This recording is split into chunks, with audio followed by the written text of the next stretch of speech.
નર્મદા જિલ્લાના ડેડિયાપાડા ખાતે ઇનરેકા સંસ્થા પર યોજાયેલી બેઠકમાં સાંસદ મનસુખભાઈ વસાવાએ ભાજપના જિલ્લા તાલુકા હોદ્દેદારો સરપંચો અને કાર્યકરોને સંગઠનાત્મક માર્ગદર્શન આપ્યું હતું। સાંસદે જણાવ્યું કે પ્રધાનમંત્રી નરેન્દ્રભાઈ મોદીને અને ગૃહમંત્રી અમિતભાઈ શાહ દ્વારા ગુનાહિત પ્રવૃત્તિઓ રોકવા માટે 130મું સંવિધાન સંશોધન બિલ લાવવામાં આવ્યું છે, જે પ્રશંસનીય છે। તેમણે ભારપૂર્વક જણાવ્યું કે આપને પણ રાજકારણમાં શુદ્ધિકરણ માટે આગળ આવવું પડશે। આમ આદમી પાર્ટીના ધારાસભ્ય ચેતરભાઈ વસાવા સામે અનેક ગુનાઓ નોંધાયેલા હોવા છતાં તેમના સમર્થકો ભાજપ પર ષડયંત્રનો આરોપ મૂકે છે, પરંતુ આપણે પ્રજાને સાચી વાત માહિતગાર કરવી પડશે, એમ સાંસદે જણાવ્યું। તેમણે વધુમાં ઉમેર્યું કે આદિવાસી હકો, જંગલની જમીનના પ્રશ્નો, નર્મદા ઉકાઈનું પાણી સાગબારા ડેડિયાપાડા સુધી પહોંચે તથા ગંગાપુર ડેમનું કામ ઝડપી થાય તે માટે સહિયારા પ્રયાસો જરૂરી છે। સાંસદે યુવાનોને રોજગાર તરફ વળવા અને સકારાત્મક વાતોથી પ્રેરિત કરવા આગ્રહ કર્યો હતો। તેમણે રાજ્ય અને કેન્દ્ર સરકારના પ્રજાલક્ષી કાર્યો અંગે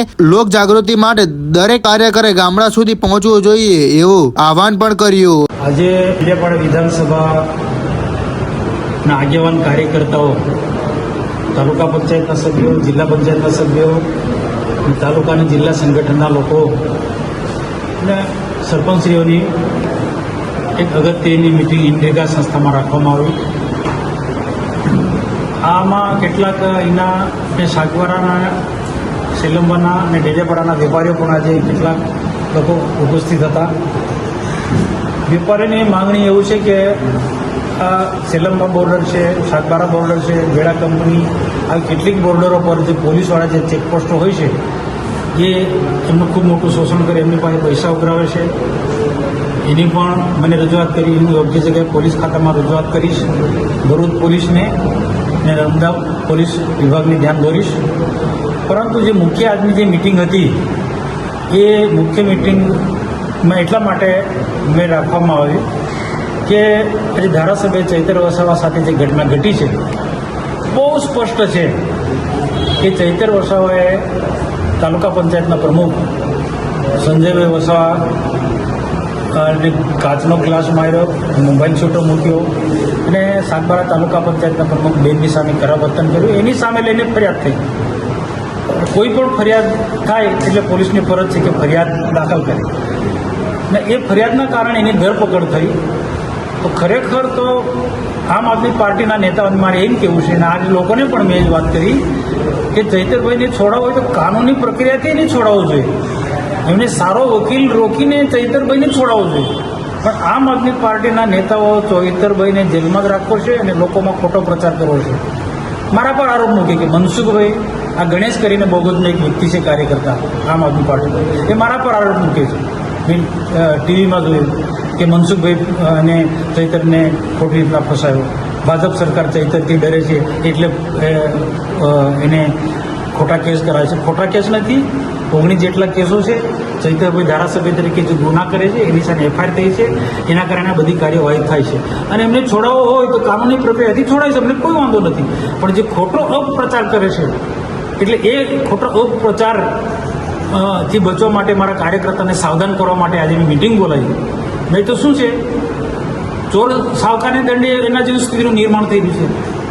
આજે સોશિયલ મીડિયામાં જે લોકોને ખબર નથી, બીજા જિલ્લાના લોકો, બીજા તાલુકાના લોકો, એ બધા અમારા પર જ માસલા ધોય છે કે ભાજપવાળાએ ચૈતરભાઈને ફિટ કર્યો, ભાજપવાળાએ ચૈતરભાઈને ફિટ કર્યો। તો આના માટે અમારા કાર્યકર્તાને પણ કહ્યું કે આપણી સાચી વાત લોકોને મૂકો, આપણા કાર્યકર્તાઓ પણ સોશિયલ મીડિયામાં જે ઘટના ઘટી છે એની વાત મૂકો। ચૈતરભાઈએ ખરેખર વિકાસના મુદ્દાની વાત કરાવી છે, વિકાસના મુદ્દાને રજૂઆત કર્યો, ત્યાં કેટલાક ભ્રષ્ટાચારના મુદ્દાની વાત કરે છે, તો તે ભ્રષ્ટાચારની વાત ચોક્કસ એને ઉજાગર કરવો જોઈએ। જે તે સમયે જે કામ ચાલતું હોય ત્યારે પણ ધારાસભ્ય તરીકે કામ એ જોવું જોઈતું હતું અને એને યોગ્ય જગ્યાએ રજૂઆત કરી શકાય। આ બધી કાર્યકર્તાની જે વાત કરી, અને એ ઉપરાંત આજે આમ આદમી પાર્ટીના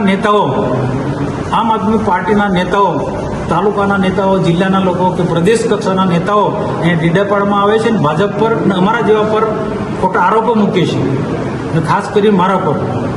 તો મેં આજની મિટિંગમાં મારા કાર્યકર્તાઓને એ કીધું કે આપણે બધા લોકોએ બોલવું પડશે, સાચી વાત કહેવું પડશે, તાલુકાના આગેવાનોએ બોલવું પડશે, જિલ્લાના પ્રમુખ નીલભાઈ રાવ જિલ્લાના પ્રમુખે પણ બોલવું પડશે, નર્મદાના ધારાસભ્ય છે બેન દર્શનાબેન દેશમુખ, એને પણ આમ આદમી પાર્ટી જે ખોટા આરોપ મૂકે છે, આમ આદમી પાર્ટી કે ચૈતરભાઈની હિસ્ટ્રી છે એને કોઈકનું મીડિયામાં ખોલવું છે. સાગબારાના પ્રમુખ બેન છે જે બેન પર જે ખરાબ વર્તે એના માટે પણ ધારાસભ્ય દર્શનાબેને બોલવું પડે. રીતેશભાઈ વસાવા ઝઘડિયાના જે ધારાસભ્ય છે એને પણ જે પ્રકારનો જે ખોટો અપપ્રચાર થાય છે એને એના માટે પણ રીતેશભાઈ પણ બોલવું પડશે. અને બીજું મેં બધા જ લોકોને આવરી લીધા છે. મોતીભાઈ વસાવાએ પણ બોલવું પડશે. મોતીભાઈ તાજના સાક્ષી હતા જે ઘટના ઘટી તે દિવસે. જે મારા પહેલાં તો મોતીભાઈ ત્યાં પ્રાંત ઓફિસમાં બેઠેલા હતા, તો સાચી વાત એમને લોકોને કહેવું પડે, બધા જ લોકો. ચૈતરભાઈ વસાવાનો જે ખરેખર જે આખી જે ઘટના ઘટી છે એને બાકીના લોકોએ, નહીં તો શું છે, બધા બેસી રહેશે તો એ લોકો હાવી થઈ જાય, ચોર કોટરાને દંડે તેના જેવી સ્થિતિનું નિર્માણ થાય છે. અને મેં તો ત્યાં સુધી આ ડૉક્ટર દર્શનભાઈ દેશુ, નીલભાઈ રાવ હોય કે મોતીભાઈ વસાવા હોય કે રીતેશભાઈ વસાવા હોય, ઝઘડિયાના ધારાસભ્ય, એ ઉપરાંત પણ આગળ વધીને કીધું કે પ્રદેશના નેતાઓએ પણ બોલવું પડે. આજે કેજરીવાલ દિલ્હીથી અહીં આવતો હોય, ગોપાલ ઇટાલિયા અહીં આવતો હોય, ભાજપ માટે બેફામ બોલતો હોય, સરકાર માટે બેફામ બોલતો હોય, ત્યારે સરકારના મંત્રીઓએ પણ બોલવું પડે અને પ્રદેશના નેતાઓએ પણ બોલવું પડે. અમે તો લડાઈ લડીએ ચૈતરની સામે, પણ બાકીના બધા જ મેં જે બધાનો ઉલ્લેખ કર્યો એ બધાએ બોલવું પડે. નહીં તો પછી શું છે, નાનો કાર્યકર્તા બિચારો મુશ્કેલીમાં મુકાવાનો છે.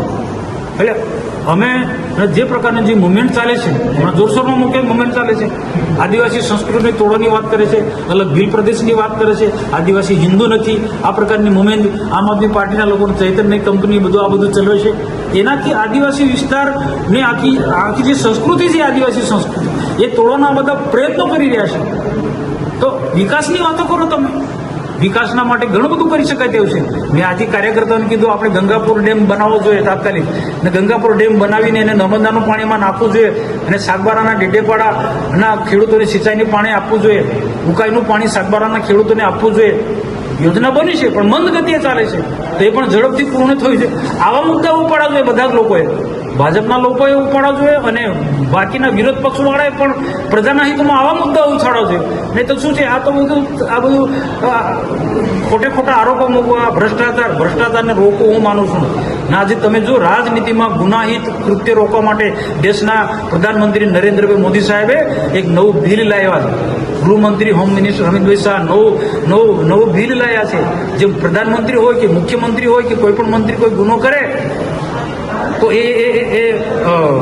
તાત્કાલિક સસ્પેન્ડ થઈ જશે, પદ પરથી રાજીનામું પડે, એ પ્રકારનું આજે બિલ લાવ્યા. આ સરકાર રાષ્ટ્રહિતમાં, પ્રજાના હિતમાં, રાજનીતિમાં ગુનાહિત જે પ્રવૃત્તિ જે વધતી જાય છે એને રોકવા માટે આ પ્રકારનું સરકાર આ કાર્ય કરી રહી છે.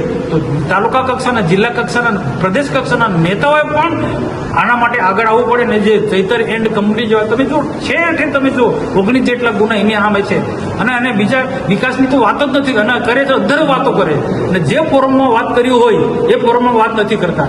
તો આજે અમારા કાર્યકર્તાને બધાને એ જ કીધું કે જે સાચી વાત મેં કાર્યકર્તાને વાકેફ કર્યા કે સાચી વાત લોકોની વચ્ચે લઈને કેવું પડે, અને સોશિયલ મીડિયામાં પણ સાચી વાત લોકોને મૂકે જેથી ખબર પડે. નહીં તો જે સાચી વાત આપણે બધા કાર્યકર્તા જાણે છે, આગેવાનો જાણે છે, બીજા બધા ઉલ્લેખ કરો, એ મૌન થઈને બેઠા છે. એટલે આજે મારે કોઈની સાથે નારાજગી નથી, કોઈ પણ પ્રકારનું કૌભાંડ થતું હોય, નરેગાનું કૌભાંડ હોય, મનરેગાનું કૌભાંડ હોય, કે કાંઈનું પણ હોય, એમાં ગુજરાતમાં ભારતીય જનતા પાર્ટીની સરકાર, ભૂપેન્દ્રભાઈ પટેલની સરકાર ક્યાંક પણ એમના ધ્યાન પર આવે તરત તપાસ આપે ને જે પણ એમાં સંડોવાયેલ એમની સામે કાયદેસરની કાર્યવાહી કરી અને રેકર્ડ પર છે. આવી સરકાર, ભૂપેન્દ્રભાઈની સરકાર ક્યાંય તમને જોવા ના મળે. આજે પારદર્શક વહીવટ આપે છે રાજ્ય સરકારને, ભારત સરકાર.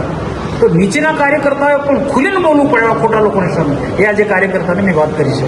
આવી વધુ માહિતી માટે જોડાયેલા રહો સરદારનો અવાજ સાથે.